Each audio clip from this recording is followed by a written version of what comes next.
Hi Paula, how are you? Lovely to see you. Nice to see you too.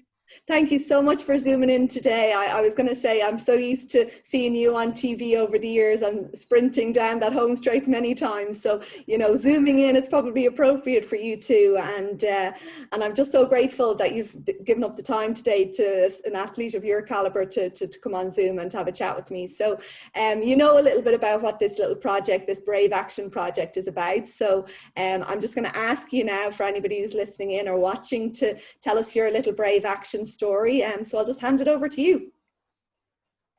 I guess I would probably have a couple, but one of the most important things early on in my career was winning the World Junior Cross Country Championships back in Boston in 1992.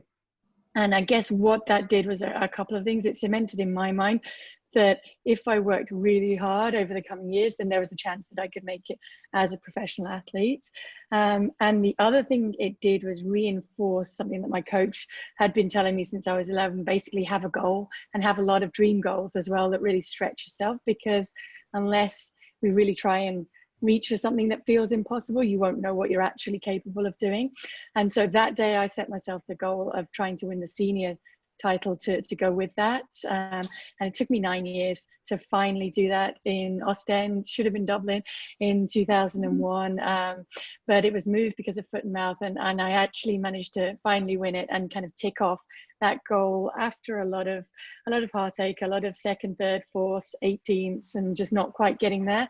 So then to finally win it, and to win it in a sprint finish, really reinforced in my mind, just keep working away. If you don't get there the first time, find a different way around. Just keep going back to the drawing board, building on what you have got, taking away the positives from situations, and like I say, focus on what you can do, not what you can't do, so that you eventually will get there at some point. And then for me, I guess the other one would be the New York City Marathon in 2004. Because it came off the back of a lot of heartache, a lot of disappointment, a lot of fear in Athens, the Olympic Games, when I was unable to finish there.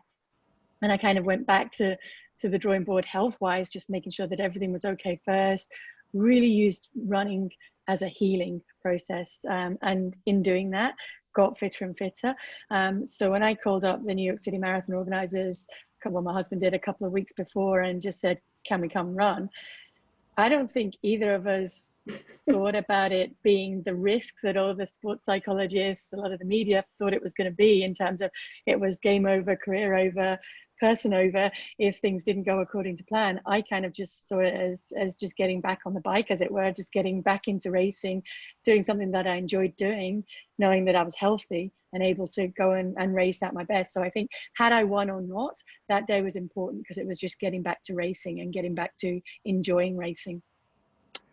Well, listen, I mean, you've spoiled us, because you've given us two brilliant examples. I think you've ticked every box in terms of the little lessons that young and old people, particularly in the world as it is now, could learn from. And that is just, using your sport for, as say, have your goals and your own dreams as you've highlighted, and then just to, kind of set those targets for yourself and use your sport. I love where you say you use your sport just to kind of get yourself healthy again, and just, and just have a go. I mean, it's exactly the message, just to be brave, have a go. As you say, it's just about getting out there and trying, and you just don't know,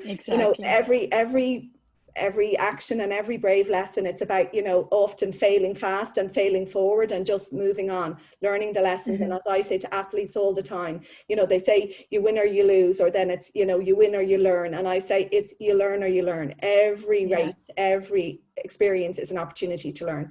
And we often learn best from the things that we don't really initially succeed at. They prepare us more for the future. So listen, they do, and they make you appreciate it more as well.